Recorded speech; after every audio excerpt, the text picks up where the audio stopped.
मेरे प्रिय साथियों, धन्यवाद आप सभी का कि आप मेरे साथ यूं ही बने रहते हैं और बड़ा बेसब्री से इंतजार करते हैं आप कि कब मैं एक वास्तविक सवाल लेकर एक वास्तविक जवाब उसका आपके पास लेकर आ सकूं। और मैं भी आपका शुक्रगुजारी अदा करना चाहता हूं कि आप हमारे साथ बने रहते हैं और इस वक्त भी आपका स्वागत है।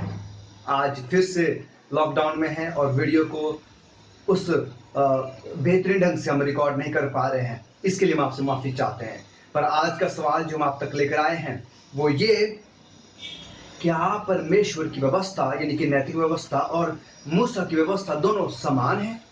फिर से मैं ये सवाल दोहराना चाहूंगा कि क्या परमेश्वर की व्यवस्था, जिसे हम नैतिक व्यवस्था भी कहते हैं, क्या वो और मूसा की व्यवस्था दोनों समान है? तो मैं सीधा सटीक जवाब देना चाहूंगा, नहीं। परमेश्वर की व्यवस्था और मूसा की व्यवस्था दोनों समान नहीं है, वे दोनों बिल्कुल अलग अलग हैं। कैसे? आइए बाइबल से समझते हैं इस बात को। अगर आप बाइबल में पढ़ेंगे तो परमेश्वर की व्यवस्था जो आदि से थी और अंत तक होगी, क्योंकि परमेश्वर की व्यवस्था उसके चरित्र को दर्शाती है। अगर आप पौलुस की किताब में पढ़ें, अगर आप पढ़ें तो वहां पर आप बहुत साफ तरीके से पाएंगे पौलुस की किताब में, और ये साफ कहती है कि रोमियो उसका 7 अध्याय उसकी 7 आयत में, रोमियो उसका 7 अध्याय उसकी 7 आयत में लिखा हुआ है, तो हम क्या कहें? क्या व्यवस्था पाप है? कदापि नहीं, वरन बिना व्यवस्था के मैं पाप को नहीं पहचानता। देखिए साफ लिखा हुआ है कि मैं बिना व्यवस्था के पाप को नहीं पहचानता, और ये व्यवस्था परमेश्वर की व्यवस्था है, वो नैतिक व्यवस्था है। और उसके बाद व्यवस्था यदि ना कहती कि लालच मत कर, तो मैं लालच को ना जानता। सही बात है कि अगर व्यवस्था ना कहती या 10 नियम ना कहते कि तू लालच ना करना, तो क्या आप और मैं जानते कि हमें लालच करना है या नहीं करना है? शायद हम नहीं जानते। तो इसलिए बहुत जरूरी है, ये परमेश्वर की व्यवस्था थी जो जो उसकी शुरुआत से और आखिर तक है।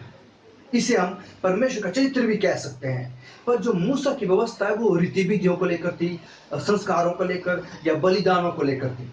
वो आने वाली बातों की एक परछाई थी, यानी कि जो कुछ भविष्य में होने वाला था उन सब के लिए वो एक परछाई थी। भविष्य में क्या होने वाला था, यानी कि यीशु का हमारे लिए मर जाना, मृत्यु सहना, यीशु का क्रूस पर चढ़ना, यीशु का आपकर मेरे लिए बलिदान देना, ये सब बातें क्या थी?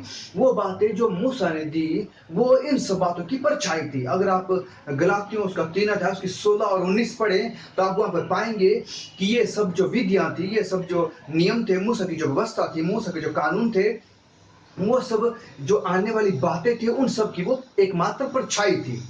और जब वास्तविक चीज आ गई, जब जो है वो असली चीज आ गई, तो जो परछाई है उसका कोई काम नहीं था।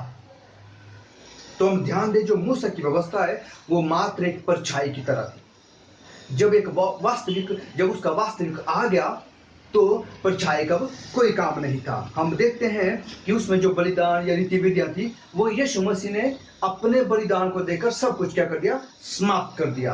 अब उनको बिल्कुल भी नहीं रख छोड़ा। तो इस बात को हम अपने जहन में रखें, समझ लें। और जबकि परमेश्वर की व्यवस्था जो है वो साफ कहती है कि जहां व्यवस्था नहीं वहां उसका टालना भी नहीं है, वहां उसका विरोध भी नहीं है।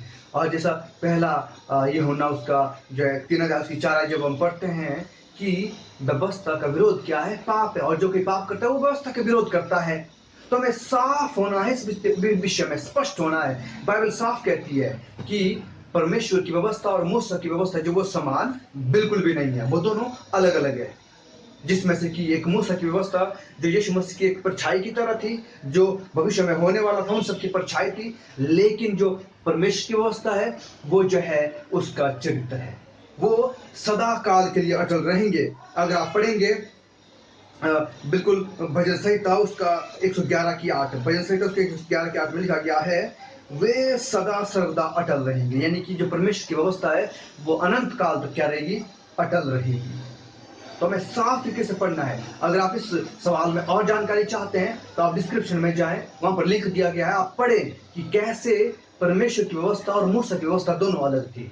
आप वहां पर बहुत अंतर पाएंगे।